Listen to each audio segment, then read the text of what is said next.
Monsieur le président de l'Académie roumaine, Ion Aurel Pop,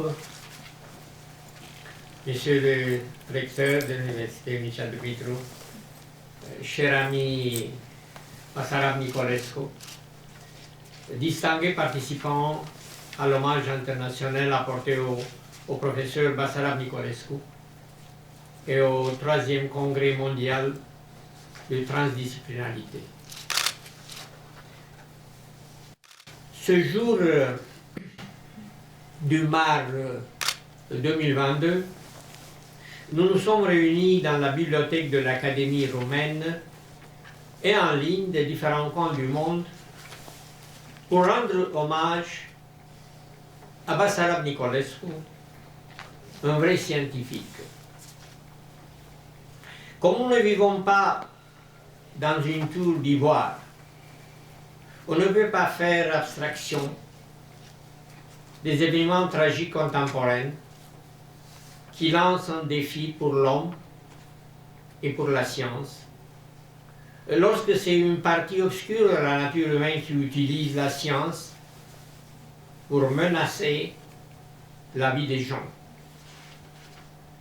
L'avenir de l'humanité a deux options, soit la voie de la liberté, soit le chemin de la tyrannie. La finalité de la transdisciplinarité, telle qu'elle a été formulée par Basarab Nicolescu, est la compréhension du monde,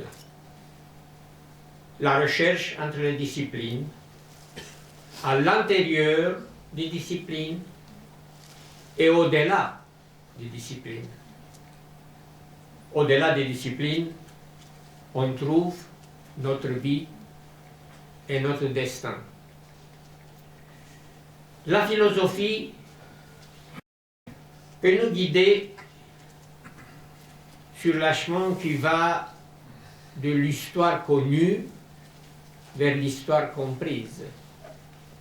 Mais seulement notre vie, notre histoire vécue, si on apprend à la comprendre, peut lui donner un sens total. Pendant le 1er siècle, après les guerres entre les Romains et les Grecs, Plutarque a décrit les vies parallèles des 50 personnalités antiques pour réconcilier l'histoire des Grecs et des Romains dans l'esprit d'un respect mutuel. On se trouve maintenant dans cette situation troublante, aussi à cause de ceux qui ont écrit l'histoire de l'Europe récente après la fin de la Seconde Guerre mondiale. Ils ont raté la chance de comprendre les histoires parallèles de ceux qui ont vécu en séparation à cause du rideau de fer pendant plus de 4 décennies. Le motif de la chute de ce rideau n'a pas été une guerre gagnée par l'Occident, mais la disposition des gens soumis à une dictature cruelle de lutter et de mourir pour la liberté et pour la démocratie dans un moment brillant de l'histoire. Je tenterai de trouver une réponse à ces questions énoncées en utilisant l'histoire de la vie de Basarab et mon propre histoire, nos destins parallèles semblants peuvent renouveler la mémoire d'une souffrance oubliée. Même si Basarab est un peu jeune que moi, nous sommes nés les deux pendant la Seconde Guerre mondiale et nos familles sont liées à la fortune de même ville, Ploiești, objectif stratégique de guerre à cause des sondes de raffinerie de pétrole. Bassarab est né en 1942 quand ma famille se trouvait sur la rive de Nisro.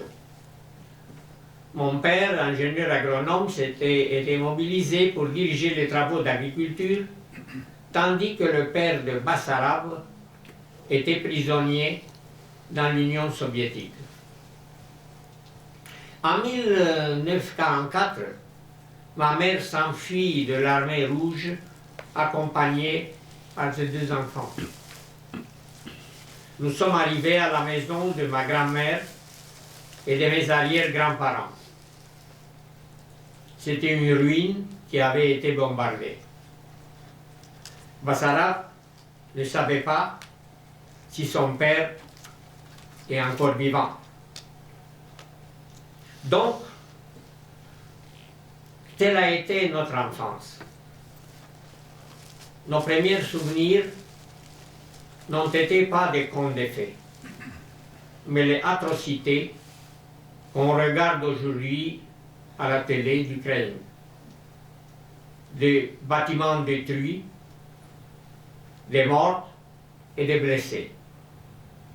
Nous avons vécu jusqu'en 1956 sous l'occupation de l'armée soviétique, dans une dictature communiste criminelle. Les deux familles faisaient partie de l'élite intellectuelle de la ville de Ploiești,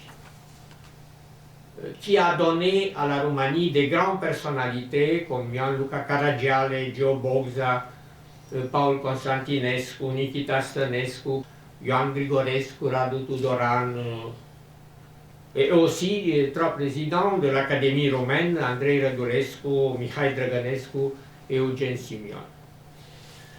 Qu'elle n'avait pas une origine saine, comme on disait, on a parcouru un chemin difficile pour réussir dans la vie. Des membres de nos familles et de nos proches ont connu les prisons politiques communistes.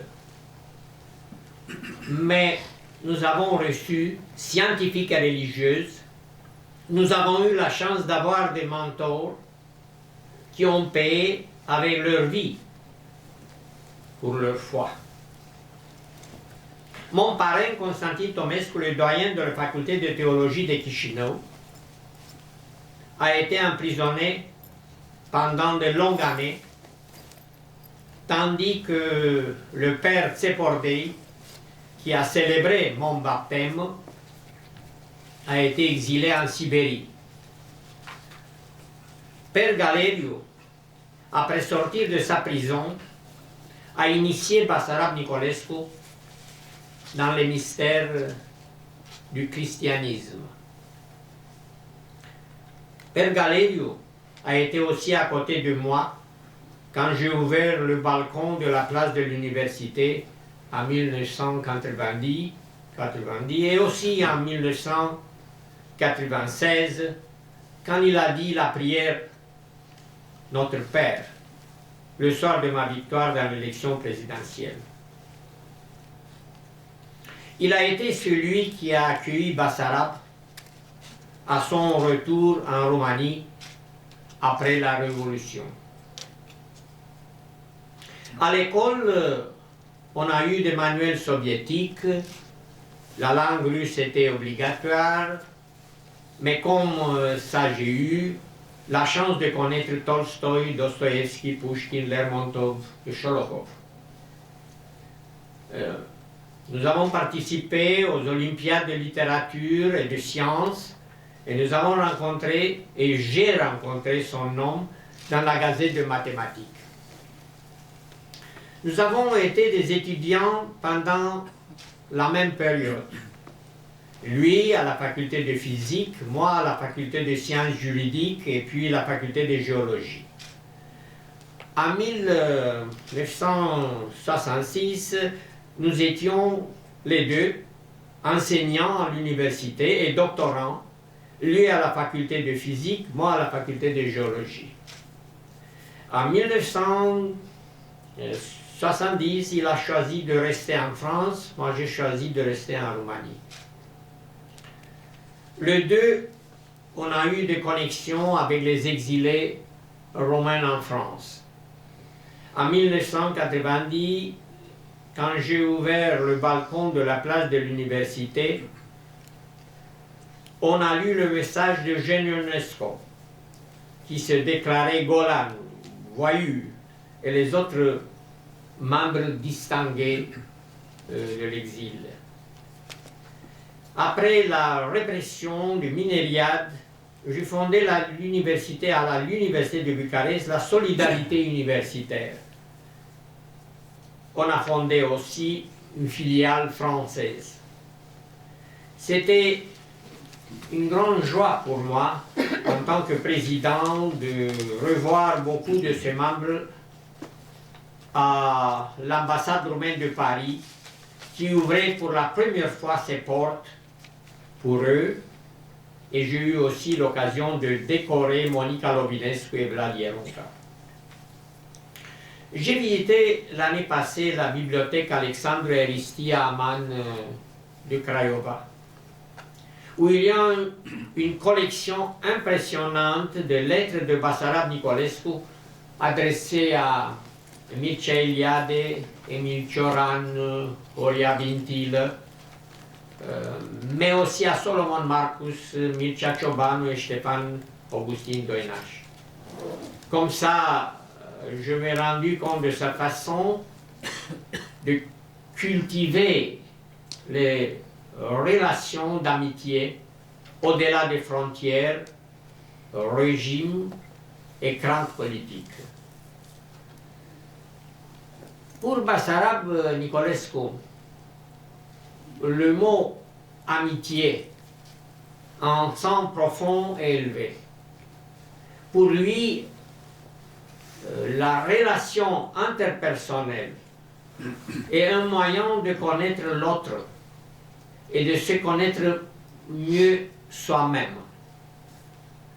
C'est un dépassement de soi qui, selon la métaphysique de Heidegger, n'est pas un mouvement vers quelque chose qui se trouve à un certain endroit, mais quelque chose qui doit éveiller et engendrer l'interrogation elle-même. Basarab est passé de la science vers la fondation philosophique des façons de percevoir le monde. Il a fait cette interrogation et je vois dans son approche la reprise des questions si actuelles posées par T.C. Eliot dans les cœurs de son œuvre, le roc. Où est la sagesse que nous avons perdue par le savoir? Où est le savoir que nous avons perdu par l'information? Après le passage épistémologique de la façon de penser analogique à la façon de penser logique, est entré dans le savoir métalogique. L'étrangeté logique dans laquelle la physique quantique atteint la transcendance dont on peut, tout en traversant le XXe et le XXIe siècle, Basarab entendit un écho de ce que l'on appelait les âges obscurs, le Moyen-Âge, lorsque le célèbre métaphysicien, logicien et théologicien Saint Thomas d'Aquin tenta de réconcilier la foi chrétienne avec la philosophie rationnelle d'Aristote en harmonisant la foi et la raison. Après l'échec de la société contemporaine des solutions basées sur la méthode classique essai-erreur, se placer dans un contexte libéré des expériences bloquantes du passé peut générer une réponse meilleure à un problème similaire. On pourrait espérer cela. Autrement, si on n'assume pas la responsabilité des fautes du passé, on était destiné à les répéter.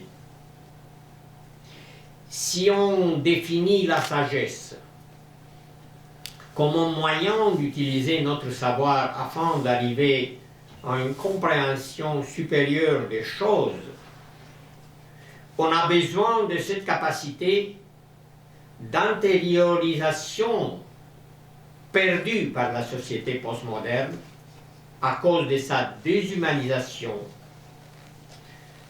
Cette capacité nous pourrait aider à découvrir la relation cause-effet dans un contexte inattendu, comme par exemple la crise sanitaire de la pandémie Covid-19 et la crise militaire et morale de la guerre qui se passe en Ukraine. Une façon de déchiffrer la nature intérieure des phénomènes pourrait être la redécouverte d'une approche intuitive appelée noésis par les Grecs. Une perception inattendue de l'essence et de la signification du monde extérieur, occasionnée par la réinstallation du sacre dans le domaine profane, pourrait être l'épiphanie dont on a besoin dans notre époque. Le parcours de Basarab Nicolescu ressemble à celui de Bertrand Russell, qui s'est d'abord fait connaître comme mathématicien, puis comme philosophe, pour finalement remporter le prix Nobel de littérature. C'est pourquoi j'ai choisi de finir cette laudation par une citation du dernier chapitre du livre de Russell, L'avenir de l'humanité et d'autres essais non populaires, intitulés Des hommes importants que j'ai connus. Les scientifiques qui synthétisent le mieux cette catégorie d'intellectuels créant une bonne impression, qui résulte de la combinaison d'un grand intellect avec une simplicité enfantine. Quand je dis simplicité, continuait Russell, je ne pense pas du tout à un manque de raffinement intellectuel, mais à la capacité de penser d'une manière impersonnelle, quel que soit l'avantage ou le désavantage créé par une opinion ou une action.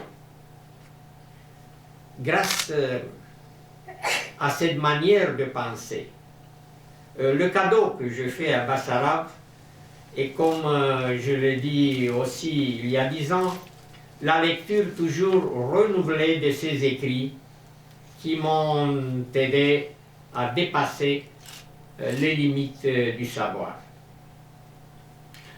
C'est une question qui se pose beaucoup de scientifiques arrivés à l'âge de la vieillesse.